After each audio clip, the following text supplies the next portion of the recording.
É hora de aprender com a doutrina. Dando risada a gente se ilumina. Pode ou não pode? Pode isso, Kardec. Pode isso, Kardec. É hora de aprender com a doutrina. Dando risada a gente se ilumina. Pode ou não pode? Pode isso, Kardec. Pode isso, Kardec. Olá, você que está conosco, muito bem-vindo ao nosso Pode Isso Kardec, o nosso podcast da doutrina espírita de forma leve e descontraída. Hoje um dia muito especial, estou aqui com um convidado para lá de especial, Joaquim, que é meu filho, representando as crianças, hoje aqui no nosso programa especial de Dia das Crianças. Mas eu quero começar mandando um abração para o nosso companheiro aqui de podcast, que é o Beck, que hoje não pôde estar conosco, mas ó, um beijo para você, Beck, você está aqui representado pelo Joaquim. Tá preparado? Tô. Ah, mas você balançando a cabeça assim não vai dar certo. Vai de novo, você tá preparado? Eu tô preparado. Ah, bom, até agora tava soltinho aqui, começou a gravar, vamos ver como é que vai ser isso. E para mim, tá com o meu filho aqui falando espiritismo é uma alegria. Eu convido você também a seguir as nossas redes sociais que estão aparecendo aqui na sua tela, para que você possa interagir conosco neste programa especial de Dia das Crianças. Joaquim, fala uma coisa para mim, para a gente começar o nosso bate-papo. O Dia das Crianças é um dia especial para você? Sim ou não? Sim. Por que é um dia especial para você? Porque é um dia de ganhar presentes? Porque é um dia de comemorar? Os dois, mas porque se dá muito amor também. Ah, porque recebe muito amor. Joaquim, ele é evangelizado desde que ele nasceu. A gente leva ele na evangelização. Você faz evangelização? Eu faço. Em qual que você está indo agora? Eu tô indo no Cefa. No Cefa, ótimo. E evangelho no lar? Faço. Fazemos também? Faço. Você acha importante fazer evangelho no lar? Eu acho. Então fala para as crianças lá em casa por que é importante, o que você gosta no Evangelho no Lar. O Evangelho no Lar, ele é importante pra você conseguir ter... Tchau, tchau! Vai, se solta, tá só começando. Eu vou te ajudar. O Evangelho no Lar é importante para a gente ter proteção dos espíritos. Lembra disso? Não. Não? Ué, mas a gente não faz toda semana lá em casa? Faz. E a gente faz para quê? Para poder ter auxílio dos espíritos, não é isso? Então, as crianças podem participar do Evangelho no Lar? Pode, deve. Devem, né? E como que você participa? Qual que é a sua participação? Você faz oração, você faz leitura, você faz comentário, o que você faz? Não faço mais comentário e oração. Comentário, leituras, oração. É isso aí, as crianças, elas podem participar do Evangelho conosco sempre que elas quiserem, elas são sempre bem-vindas. A gente não deve forçar, né? Não deve impor a participação das crianças, mas fazer o convite para que elas participem e que a gente possa oferecer para elas também um momento agradável para que elas estejam ali na mesa conosco, participando do Evangelho no Lar. Esse momento agradável, a gente pode trazer para o momento do Evangelho no Lar elementos infantis, como livros apropriados para crianças. Existe a coleção da Turma da Mônica. Que inclusive é o que a gente usa. Que inclusive é o que a gente usa. A coleção da Turma da Mônica, falando da doutrina espírita, entre outros livros que são apropriados. Porque se a gente faz o Evangelho no Lar com os livros tradicionais da obra espírita, para a criança fica um pouquinho difícil, fica um pouco desinteressante. Então as imagens ali ajudam e ajudam muito. É isso mesmo, Joaquim? Você acha mais legal fazer com que tipo de livro? Com que a gente faz da Turma da Mônica. Da Turma da Mônica, né? Aham, que é tipo gibi, tem as imagens e o está aí. Que é tipo gibi, exatamente isso. E por isso que é divertido. E as lições são passadas ali de acordo com a doutrina espírita. Então é uma boa para a gente poder introduzir com as crianças. Qual uma lição que você lembra lá do Evangelho que nós fizemos, que a gente faz em casa toda semana? Lembra uma? Eu lembro do perdão. Do perdão, é legal. A lição do perdão. Por que é importante a gente perdoar? Olha para a câmera e fala por que é importante a gente perdoar. Eu acho que é importante a gente perdoar porque Porque quando a gente fala... O perdão é tipo assim, eu te perdoei, aí agora eu tô melhor. É tipo evoluir. Isso. Quando você fala, tipo assim, não te perdoo. É a mesma coisa que você tá falando assim, vamos ficar juntos na próxima encarnação. Irmãos gêmeos. Exatamente isso. O perdão é que liberta, o perdão dá pra gente a condição de caminhar sem carregar mágoa. Enquanto a gente não perdoa, a gente está atrelado àquela pessoa, podendo até, como o Joaquim disse, nascer na próxima encarnação como irmãos gêmeos, como irmãos siameses, de uma forma próxima para que, já que dessa encarnação não foi possível vocês se afinizarem, então na outra encarnação vai nascer pertinho de novo para poder alinhar isso que ficou faltando alinhar. Eu acho que você ouviu alguém falando isso em palestras, Eu não foi, ouvi. não? Quem que você ouviu falando isso nas palestras? A pessoa bem próxima de mim, sabe? Exatamente. Você gosta de ir em palestra espírita? Eu gosto. Não nós do papai. Em palestras espíritas, você gosta de ir? Depende. Mas de ir na aulinha você gosta, Eu gosto. né? Porque qual que é a diferença de uma palestra lá no salão para a aulinha que vocês têm lá na salinha de evangelização? Tipo, tem lá na salinha, é tipo uma escola espírita. Aí tem várias etapas, fica mais fácil de aprender, fica mais legal de aprender. Muito bom. E isso que é importante a gente falar para as pessoas que estão assistindo a gente, que quando o papai e a mamãe levar a criança ao centro, que ele procure a salinha de crianças, porque deixar a criança lá no salão principal... A evangelização, né? A evangelização. Muitas vezes a criança ela acaba se distraindo, ela tira a atenção de quem está do lado ali, querendo prestar atenção na palestra também. E lá na salinha ela vai estar com pessoas, com crianças da faixa etária dela, né? Então ela vai se sentir mais à vontade e vai querer vir de novo. Porque às vezes a mamãe leva os filhos na palestra e coloca ele sentadinho do ladinho dela, né? A criança vai entrar no carro e fala assim, mamãe, eu não quero vir nisso aqui nunca mais, eu achei mó chato, isso aqui não teve graça nenhuma. Então precisa adequar a criança ao ambiente onde ela está. E no próximo programa que a gente vai fazer aqui no Pode Isso Kardec, nós vamos trazer o Marchiori, que vai falar de evangelização infantil pra gente, de mocidade espírita. Você aí na sua casa, no seu centro espírita, como montar uma salinha de evangelização. Então já fica o convite para você no nosso próximo episódio.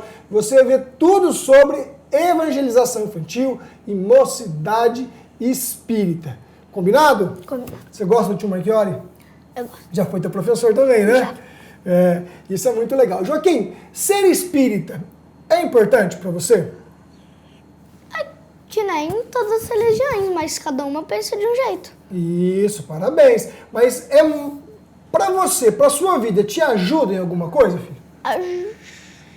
Ajuda a ter mais conhecimento. Quando eu estudo a doutrina espírita, cada vez eu vou ter mais conhecimento. E aí depois é só praticar? O que é mais fácil, estudar ou praticar? Estudar. Estudar é mais fácil, né? O que você tem mais dificuldade de praticar? Tchanã! Tchanã! Acho que é o foco. Como todas as crianças, ele começa a fazer uma coisa, ele se distrai, vai fazer outra, e a gente cobra muito ele nisso. Quando a gente está preocupado em acertar, em corrigir os nossos erros, você sabe como que chama isso? Reforma? Reforma íntima. Reforma íntima. O que a reforma íntima pode ajudar as crianças que estão lá em casa para que elas possam melhorar? O que a reforma íntima ajuda? Na educação, no jeito que você é com as outras pessoas. Isso. E você tem feito a sua? Eu acho que sim. Legal. Isso aí Pelo menos eu tenho tentado. Como é que é? Eu tenho tentado. Você falou uma coisa muito importante que a gente deve passar para as pessoas que estão em casa. O importante da reforma íntima é a gente tentar. Não é só o êxito em si. Eu preciso conseguir, mas eu ainda estou errando. Se a pessoa pensa assim, não tem problema. Porque Kardec diz pra gente que o verdadeiro espírita é aquele que se esforça para poder corrigir as suas imperfeições. Kardec não diz que o espírita é aquele que vence as más tendências. Então, quando a gente se esforça de maneira direta, quando a gente se esforça de maneira sincera, a gente sabe que com o tempo a gente se corrige. Então, nesse momento, se preocupe em se esforçar. Como o Joaquim falou aqui agora, e você, papai e mamãe que está nos assistindo, precisamos ter a consciência de que são crianças, não são adultos. Criança se esforçando para fazer o seu melhor. Criança tem comportamentos inadequados. E dentro de uma situação, vamos dizer, normal, tá tudo bem. A criança está lá para poder ainda controlar os seus instintos. E o papai e a mamãe precisa ir ajustando esses instintos que a criança já trouxe de outras encarnações. Os nossos filhos, eles herdam da gente a bagagem física e somente. A carga moral de cada um deles, os nossos filhos, eles já trazem de outras encarnações. Então, a gente como pai, a gente vai tentar, porque olha, é tentar mesmo, porque o êxito depende deles. A gente vai tentando encaminhá-los para o caminho do bem, e aí eles vão agindo conforme eles podem, fazendo o melhor que eles conseguem também. É importante para você estar numa família espírita? Eu acho que sim, né? Porque como todas as religiões pensam, as religiões são importantes. Se você amanhã ou depois crescer, não, amanhã ou depois crescer, você vai crescendo. Quando você crescer, você pretende mudar de religião? Não. E se você quiser mudar, tem problema? Papai te impede? Não, como você sempre falou, você não vai me impedir. Isso. Então aqui eu estou tocando nesse ponto também com o Joaquim, para que você, papai e mamãe, também entenda isso, né? Que os nossos filhos, ao longo da sua caminhada, eles vão desenvolvendo o raciocínio próprio deles. No começo, a gente consegue introduzir alguns pensamentos, transmitir algumas coisas que a gente pensa para eles. Mas conforme eles vão crescendo, eles vão tendo a forma deles de pensar. E é natural que nesse momento eles tomem caminhos diferentes daqueles que a gente um dia imaginou para eles. E tá tudo bem, principalmente quanto à religião. Amanhã depois, o Joaquim pode falar assim, papai, eu acho que eu estou me identificando como católico. E agora eu quero ir na igreja, eu quero rezar lá com o padre, eu quero ir lá com os meus amigos que estão fazendo o encontro de jovens, então eu vou para a igreja católica. E a gente, filho, enquanto pais, a gente não tem que achar isso ruim. Que bom que ele está querendo ir para a igreja. Ruim seria se ele não quisesse mais saber de Jesus, de evangelho, coisas do tipo, né? Então a gente tem que dar essa liberdade para a criança, para que ela possa escolher no momento oportuno qual a religião dele. Eu acho e entendo que nesse momento a gente deve, filho, passar para os nossos filhos o que a gente pensa nesse assunto de religiões. Porque tem papai e mamãe que fala assim, eu não vou ensinar nada agora para meu filho, porque isso eu acho que ele que tem que escolher. Quando ele crescer, ele decide. E você acha que isso está certo ou errado? Você preferiria que o papai tivesse deixado você sem religião nenhuma e só lá na frente você escolheria? Ou desde que você nasceu foi importante você ter um direcionamento? Desde que eu nasci. Porque papai e mamãe que falam assim, eles falam assim, olha, quando ele crescer, ele decide. Mas olha que gozado, antes de nascer, o papai e a mamãe, principalmente o papai, já escolheu o time de futebol que vai torcer, né? Esse aqui vai ser São Paulino. A hora que ele nascer, eu vou dar uma camisa dele. Quer dizer, o time de futebol o pai escolhe, não deixa ele escolher. Né? Mas a religião, não, quando ele crescer, ele escolhe. Que 2 pesos e 2 medidas, que é isso? Né? Então, a gente tem sim, papai e mamãe, que escolher a religião dos nossos filhos desde cedo, mas deixar a porta aberta para que eles possam, no momento em que eles tiverem já condições de discernir as coisas, tomarem as decisões dele. Isso vale para a religião e vale para o futebol também. O Joaquim é São Paulino, mas se você quiser trocar de time, você pode trocar, meu filho. Não, eu sou São Paulino de coração. São Paulino de coração. Fala uma coisa para mim, para os amiguinhos que estão lá assistindo a gente. O espírita, ele segue quem? Ele segue Allan Kardec ou ele segue Jesus? Ele segue Jesus, porque Allan Kardec, ele só escreveu o que os espíritos falaram pra ele. Não foi ele que escreveu as obras espíritas? Não, ele até escreveu, mas ele foi perguntando para os espíritos e aí eles foram respondendo. Os médiuns traziam as respostas e ele ia colocando no papel, organizando. Então a obra não é dele. Não. Então quem que é o exemplo para o espírita? É por isso que chama doutrina espírita, senão chamaria kardecismo ou doutrina de Kardec. Exatamente, e não é doutrina de Kardec nem kardecismo, né? Por isso que a gente fala doutrina espírita. E quem que é Jesus para você? Modelo e guia. Modelo e guia. Você tem alguma lição de Jesus que você gosta, uma coisa que ele ensinou, uma passagem da vida dele que você acha importante para sua vida? Tem algumas, mas tipo no geral mesmo. No geral? Acho que tudo é importante que Jesus fez, que falou que... Por exemplo, você sabe dizer uma coisa que Jesus fez? Por exemplo, Jesus, ele curava os doentes.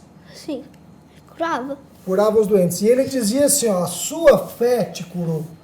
Né? Porque ele queria mostrar para as pessoas que elas tinham que ter fé, que se não tivesse fé, ele nada poderia fazer. Então esse ensinamento de Jesus, ele está dizendo assim, ó, quem mais ajuda você é você mesmo. Porque ainda que eu... Pode falar. Eu acho que tá parável, que é importante. Fala qual. Eu acho que a fé nas montanhas, pra mim, é a mais importante. Você sabe explicar essa parábola ou falar alguma coisinha dela? Depois eu quero terminar o que eu estava dizendo. Eu sei falar alguma coisa. Então vai lá, manda bala. É que quando Jesus falou isso, ele disse assim, ele quis dizer que se tiver fé, você consegue, tipo, mexer um carro com o poder do pensamento, o poder da fé. Foi isso que ele quis dizer? Aham. Isso é uma capacidade assim que a gente vai ter lá na frente, mas realmente os espíritos eles têm essas capacidades. E a gente já estudou isso aqui, inclusive. Né? Não é o quando eles se materializam? Ele isso? pode desmaterializar um objeto, depois materializar fenômenos de transporte. Mas essa parábola que Jesus fala assim, se você tiver a fé do tamanho de um grão de... Mostarda, isso, você poderá mover uma montanha. Além de a gente poder entender isso como ao pé da letra, né, literal, mas primeiro a gente vai entender isso de uma maneira figurada, que não é exatamente uma montanha. Quando Jesus fala assim, se tiveres fé, tamanho de um grão de montanha, de um grão de mostarda, poderá mover uma montanha. Jesus está se referindo, a gente vai entender a princípio... Que a gente consegue fazer uma coisa muito grande. Que a nossa fé, a gente tem que remover as montanhas internas, a montanha do orgulho, a montanha do egoísmo, a montanha da vaidade, a montanha do ódio.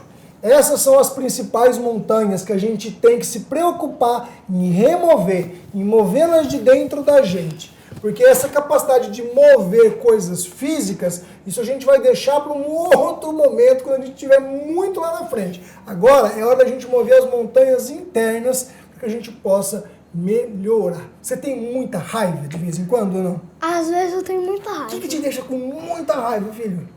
Quando eu tento fazer... Tipo, eu tento fazer uma coisa, não dá certo. Aí eu vou lá e tento fazer outra, não dá certo também. Exatamente. Aí quando eu tento fazer outra, aí começa a dar certo e depois dá tudo errado. Aí você fica com bastante raiva. E como que a gente controla isso? Reforma íntima. Como que o evangelho pode ajudar a gente nessa hora? Tem alguma coisa que pode fazer? Parar, respirar, ler, voltar, começar de novo? O que você recomenda Acho que assim? começar de novo. Respirar, começar de novo. Isso é uma ótima maneira da gente se corrigir, né? E no dia a dia a gente tem a todo momento a oportunidade de começar as coisas de novo. Uma vez eu tive uma conversa com o Joaquim, ele estava bem chateado porque ele estava tentando corrigir algumas atitudes dele e ele não estava dando conta. E então eu disse para ele, falei, filho, vai dormir, põe a cabeça no seu travesseiro, porque amanhã é um outro dia. E amanhã você terá a oportunidade de fazer certo o que hoje você não conseguiu fazer. Você lembra dessa nossa conversa? Lembro. Isso te ajudou de alguma forma? Sim.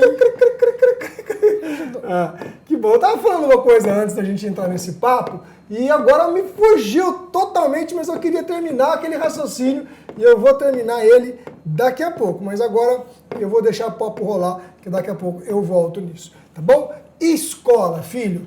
Você acha que dá pra gente aplicar o evangelho na escola? Olha aqui para essa câmera e fala. Na escola?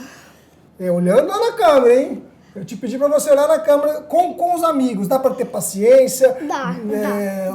O que significa amizade para você? Olha aqui na câmera e fala. Amizade significa uma pessoa que é tipo fiel mesmo. Você percebe que a gente tem a oportunidade de praticar o evangelho em todos os lugares. O evangelho a gente pratica em casa, a gente pratica na escola, a gente pratica na rua. Então, o evangelho ele não é um livro. A gente pratica no trânsito. No trânsito muito, né? O evangelho não é um livro. O evangelho, ele é vivo. Ele é uma lição, ele é uma coisa que você tem que levar pra vida mesmo. Isso, não adianta só a gente deixar ele lá dentro do livro, ler, estudar, que ele não vai resolver nada. Então a gente precisa praticar o evangelho. Aí ele se torna vivo, colocar ele dentro da gente. E isso a gente faz em todos os lugares que a gente vai. Na escola, em casa, no trabalho, no trânsito. Qual é o lugar mais importante de praticar o evangelho? Em casa. É isso, em casa. O lugar, em casa. O lugar mais importante da gente praticar o evangelho é no lar. A primeira lição... Evangelho no lar, né? Exatamente, o evangelho no lar é um momento de estudo que a gente faz com a família sobre o livro do evangelho. Mas quando eu estou dizendo assim, que o evangelho é no lar, não é aquele momento de estudo. É na casa, é em família, é com o papai, é com a mamãe, é o papai com vocês. Não adianta ser bonzinho só lá no centro. A gente tem que ser bonzinho, a gente tem que saber falar com as pessoas, ter educação, né? Praticar o evangelho em todos os lugares. Não adianta a gente ser bonzinho somente lá na casa espírita. Aí não adianta. Aqui nem você fala, é diferente ser bom ou ser bobo. Exatamente, é uma outra lição, mas eu gostei que você lembrou que eu falei isso pra você, né? Seja bom, mas não seja bobo, né? Seja bom significa ajude as pessoas, tenha um coração bondoso, né? Se preocupe em fazer a caridade, isso é ser bom. Ser bobo é se deixar passar para trás, é se deixar ser enganado, isso a gente evita, porque o mundo é cheio de gente que às vezes não é tão boazinha assim. Você acha que o mundo é feito de mais pessoas boas ou de mais pessoas más? Ele é feito de pessoas. Feito de pessoas, essa foi ótima. Calma aí, ele é feito de... Deus criou as pessoas arrogantes pra gente conseguir melhorar. Então tem pessoas mais evoluídas e um pouco menos evoluídas. Isso, então tem de tudo por aqui. Mas você sabia que todos nós somos isso tudo? Você falou que tem pessoas por aí que são arrogantes, não falou?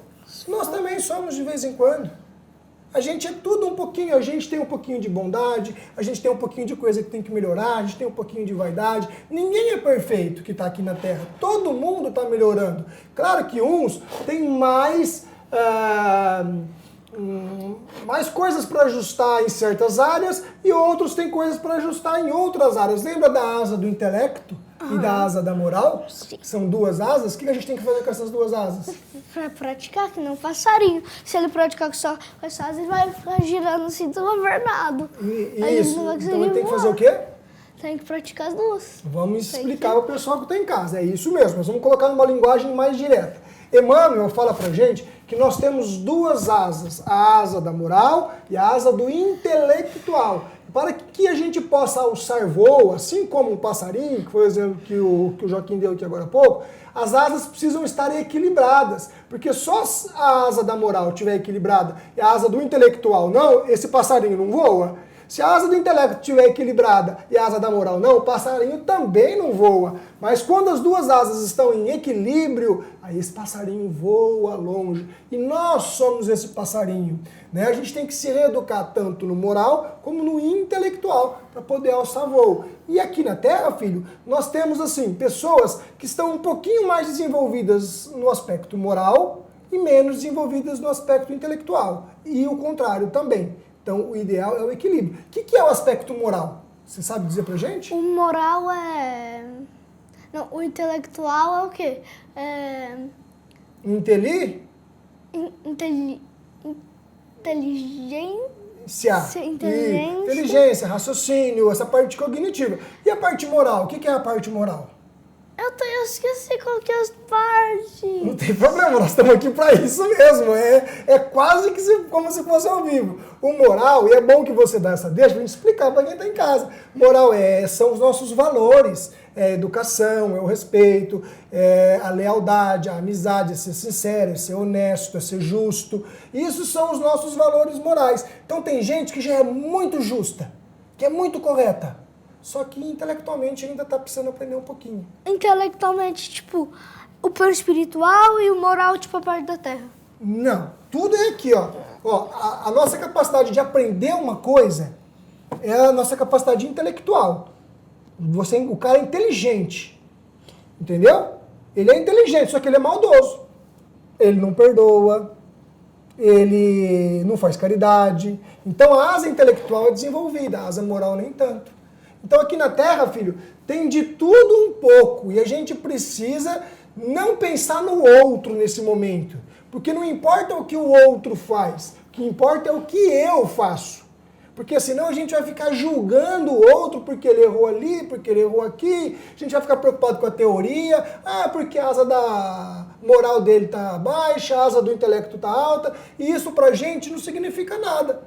O que importa não é o que o outro faz. O que que a gente faz. É o que a gente faz. A nossa atitude. E isso não adianta você pensar só em coisa boa, na caridade, em respeitar o próximo e fazer tudo ao contrário. Exatamente. A gente tem que praticar o que fala, a começar pela caridade que você falou. Você faz caridade? Faço. Quando vem oportunidade, eu tento fazer. Por exemplo? O que o seu amiguinho que está lá em casa agora poderia fazer de caridade? Quando ele vai no armarinho dele, ele dá uma olhada lá, ele pode fazer alguma coisa? Pode. Por exemplo? Por exemplo, ver as roupas que ele não usa mais e fazer uma doação. Mas a gente tem que caridade é pegar as coisas que estão boas ainda. Não é pegar os restos que a gente não usa mais. Isso, aquela roupa que não serve mais, que já tá rasgada, que os botões da blusa já caíram. Fala, essa aqui já virou um pano velho, então eu vou dar pra alguém porque pra mim não serve mais. Isso não é caridade, isso é jogar alguma coisa fora. Ótima dica. Então, pra gente terminar, hoje é a semana do Dia das Crianças, é o mês das crianças. Deixa um recado para as crianças que estão assistindo a gente agora sobre o espiritismo, se é legal, se não é, e deixa uma mensagem de Feliz Dia das Crianças ali, naquela câmera. Te peguei de surpresa. O que você falou, meu Pra você dar um recado para as pessoas. Sobre o espiritismo. Sobre o espiritismo. Convida elas para estudar o Evangelho. Convida elas. Então, tem que estudar o Evangelho. Tem que Esse foi o recado do Joaquim. Eu prometo que a próxima vez a gente vai treinar um pouco mais. Mas eu sou muito orgulhoso de você, viu, meu filho? Dá a mão aqui pro papai. Quero dizer que eu te amo, que eu tenho muito orgulho da criança que você é. Você está com os olhinhos marejados nesse momento e o papai vai ficar também, viu? E que você saiba que eu te amo muito, que você é um orgulho para mim, não precisa chorar não.